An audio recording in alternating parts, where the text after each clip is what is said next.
Okay, so yeah, this is a Mercury retrograde forecast. And I just found out today that we're in a hurricane, a cosmic hurricane of dark matter and dark energy. Yeah, so I'm going to share that link with you too on this video. So, yeah, that's a lot of energy because dark matter and dark energy make up 95% of what the universe is made out of.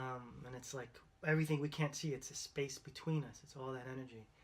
But it's funny, in an article they're saying, don't worry, you can't feel it, you can't see it, and it's just based on our limited perception. We can't feel it, can't see it. But on our energetic perception, yeah, we can feel it, we can see it, because that's 95% of what we're made of in this universe. So I'm going to share that link with you because that explains a lot of what could be happening during this Mercury retrograde. But I want to just share with you uh, what is retrograde. I get that a lot. What is retrograde? Okay, retrograde. First of all, the symbol of retrograde, if you look it up, I'll draw it for you right now. Oops, sorry, it's this. It looks like the medicine prescription symbol. And there's no evidence to back it up, but I've been researching it for a while. But yeah, it's so when I give readings and I say retrograde, and they say, what does that mean? I say it's internal medicine you take in, the cosmic influence that you take in. So that's the meaning for me of when I explain retrograde. On a scientific level, energetic level, what is retrograde? All right, easy explanation is all the planets are moving direct, right? So we are used to the vibration, and we kind of know the orbits, and we're used to that energetically. And I relate it to white noise. So we've all dealt with white noise or a washing machine on or something like that. We're kind of used to it because we hear it and it's on, and we just get used to it being on. But then when it goes off, it's like, whoa, what just happened? Like, things feel different. It's weird. And you kind of freaked out just for a little bit because it changed. And then you realize, oh, that was actually, noise. And now it's quiet. And it's like, so that's Mercury. That's what happens with retrograde. That the energy of the planet is, you would perceive it to be somewhere you want, you expect it, but it's actually somewhere else. So it changes your perspective of the energy of the planet. And the reason why people focus on Mercury retrograde and not a lot of other planets retrograde is because Mercury is the communicator. Mercury is known in ancient mythology as the communicator of the gods, right? So the planet, the sun and the planets, Mercury is the filter. So all of our information gets filtered through Mercury. So we're used to Mercury being the filter. Now that filter is really not there. Now you're receiving direct information. And you're receiving direct information while there's a a cosmic hurricane going on, literally. So, yeah, and there's some other points in the chart that I'll point out that would show that there's some stuff that's going to get stirred up and revealed from the past. And it could not be such a bad thing, but it's definitely going to be something. So, all right, so we're going to get into the chart now because I want to share the screen with you, and I'll be right back. All right, guys, so here's the chart up for the Mercury retrograde. The day it goes, it begins, it goes exact on November 16th.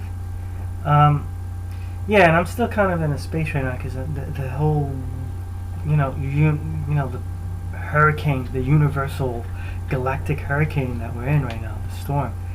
Yeah, I can see where it's happening. I can feel it. So anyway, let's have a look at the chart. So I want to point out some stuff here.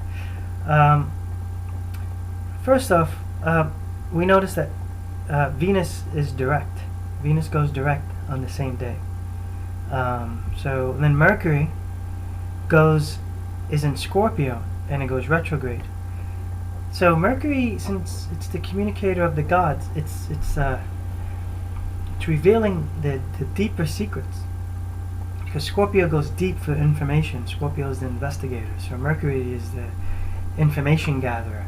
So there's something that is checking in. It's like going deeper, because we're going to see later on that Mercury goes into Libra, which Venus was in Libra when it was in retrograde. That's the Hall of Truth. So it's like Mercury goes in there, kind of checks it out, does it like a little recap, sees what went down over there, and it feels like being that Mercury goes into Libra again, it's like there might be, information that comes up and gets rechecked to see if it was properly processed, whether good or bad.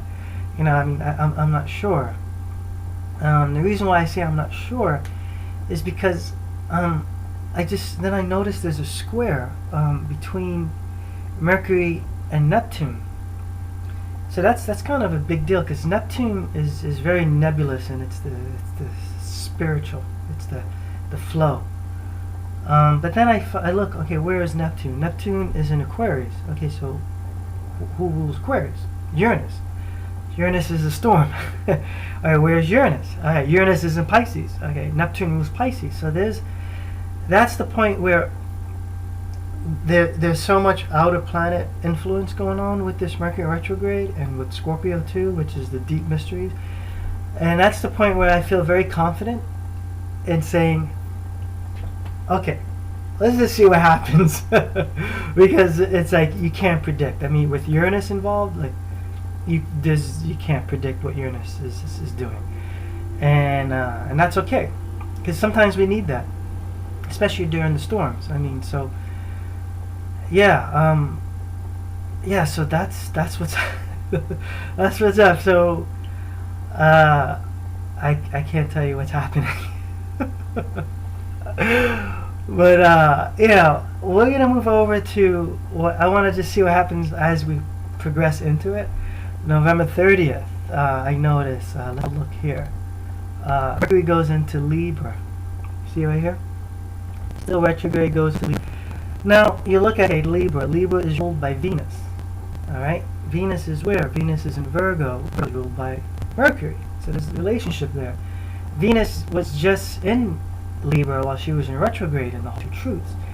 So there's something there. There's some kind of recapping of information, or evaluating of information of some sorts, and that just that's fine, right? I mean, just like, I think that's what needs to happen, and we have to just be okay with it, especially while we're in this crazy cosmic storm, and I'm okay with it. And now let's see Mercury, when Mercury goes direct. It's the day before the new moon. They're calling this it's called the balsamic moon. But the new moon is actually December 7th. But yeah, there's a new, celebration. The new moons, they plant the new seeds. Yes, I want to go back to Mercury in Libra, because I forgot to point one thing out. I noticed, okay, Mercury in Libra, what gives me a little bit of like, okay, there's some good stuff going on, is you have the Sun and Jupiter, and they're conjunct in Scorpio. So in that dark place, or maybe that depth, I don't want to say dark, but that depth, shadow area that we're always afraid of, now some light is coming in there while Mercury goes into Libra, to then go through the scales and kind of just figure out, what just went down in Libra. So that's good. That shows thing, like it gets lifted up, and it's cool. All right, we're good. Did we have some light, and we're in the areas of the shadows? And then when it goes direct, we have a new moon coming up the day after. So that's cool. So for sure, this Mercury in retrograde is definitely a nebulous time, and I think it's okay. And I think it's one of the times where you just say, it's alright, let's just see what happens. And that's okay. And I'm just going to say, that's okay. Alright, so I'm signing off right now, because I'm going to actually figure out what this whole galactic hurricane situation's going on. And I'll catch up with you guys soon. Alright.